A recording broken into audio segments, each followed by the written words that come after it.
स्वादिष्ट मराठी किचनमध्ये आपल्या सर्व खवय्यांचं मनपूर्वक स्वागत। सध्या श्रावण महिना चालू झालेला आहे। सगळीकडे व्रतवैकल्य पूजा अर्चा सुरू झाल्या असतीलच। त्यात एक महत्त्वाचं म्हणजे काही लोकांकडे श्रावणात सत्यनारायणाची पूजा घालतात। प्रसादाचा शिरा हा सर्वांकडे त्या दिवशी केलाच जातो।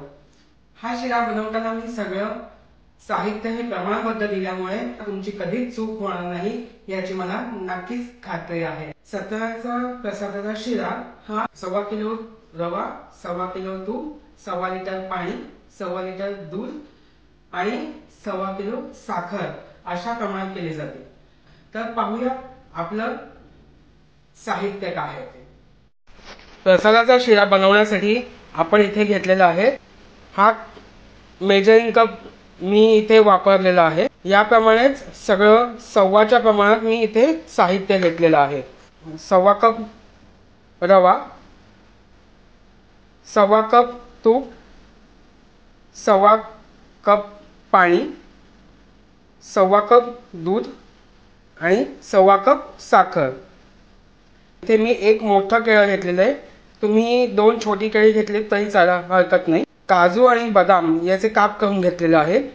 वेलची पूड आणि सत्यनारायणाचा प्रसाद असल्या कारणाने त्यात टाकण्यासाठी तुळशीची काही पानं। तुळशीच्या पानांमुळे सत्यनारायणाच्या प्रसादाला एक वेगळी चव येते। तर आपण सुरुवात करूया सत्यनारायणाचा प्रसादाचा शिरा बनवण्यासाठी। या कढईत थोडंसं आपण तूप घेऊन आपले जे सुकामेवा आहेत ते आपण परतून घेणार आहोत। सुकामेवा टाकूया। साधारण त्याला थोडासा लाल रंग येईपर्यंत आपल्याला ते परतून घ्यायचं।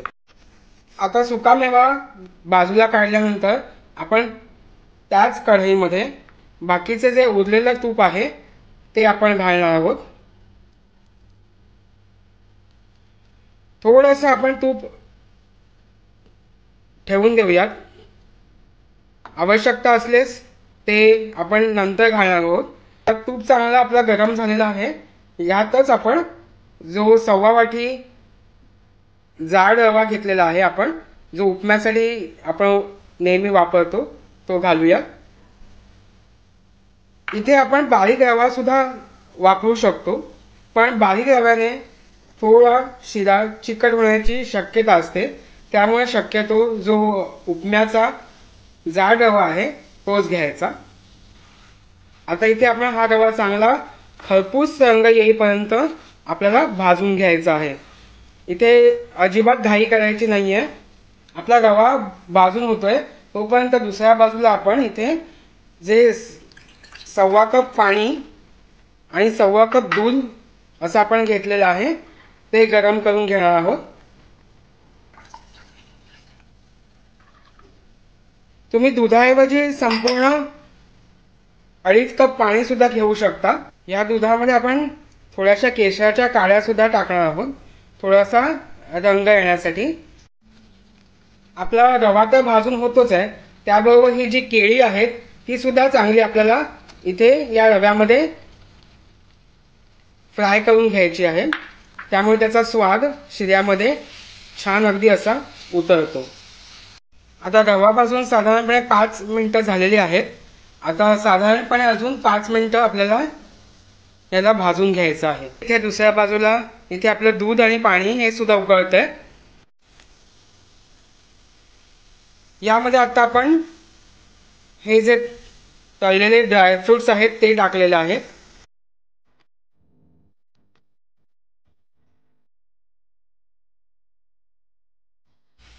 रवा छान भाजला गेलेला आहे आणि साईडचं तूप सुद्धा इथे येण्यास सुरुवात झाली आहे, म्हणजे आपला रवा चांगला भाजला गेलेला आहे। आता हे जे आपण पाणी आणि दूध उकळत ठेवलं होतं ह्याचा गॅस बंद करायचा आहे आणि हे आपल्याला आता या रव्यामध्ये टाकायचं आहे। अगदी अलगद टाकायचं आहे आणि शक्यतो हे गरमच असलं पाहिजे।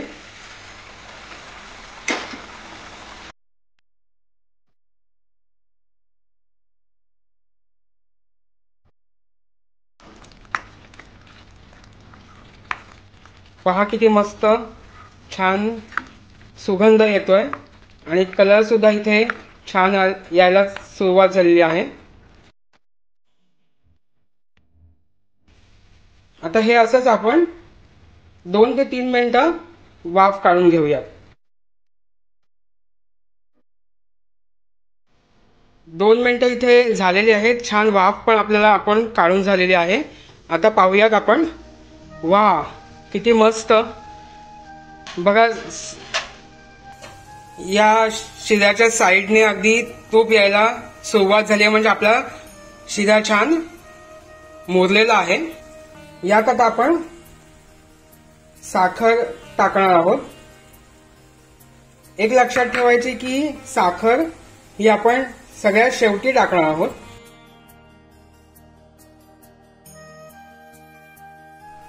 ह्यात थोडी आता 2-3 तुळशीची पानं मी टाकलेली आहेत आणि आता याला एक छान वाफ काढून घेऊयात। 2 ते 3 मिनिटांनंतर आता पाहूया। वा काय मस्त सुगंध सुटलेला आहे।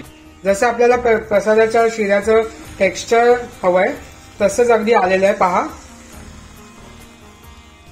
सर्वात शेवटी ही वेलची पूड आहे ती आपण टाकणार आहोत आणि गॅस बंद करायचा आहे।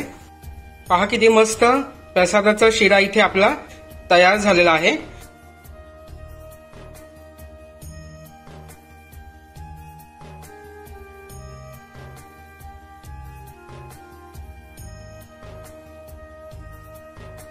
तर अशा प्रकारे आपला सत्यनारायणाचा प्रसादाचा शिरा बनवून तयार आहे नैवेद्य दाखवण्यासाठी।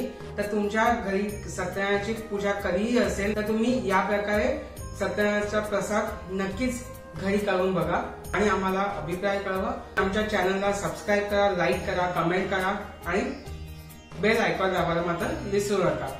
धन्यवाद।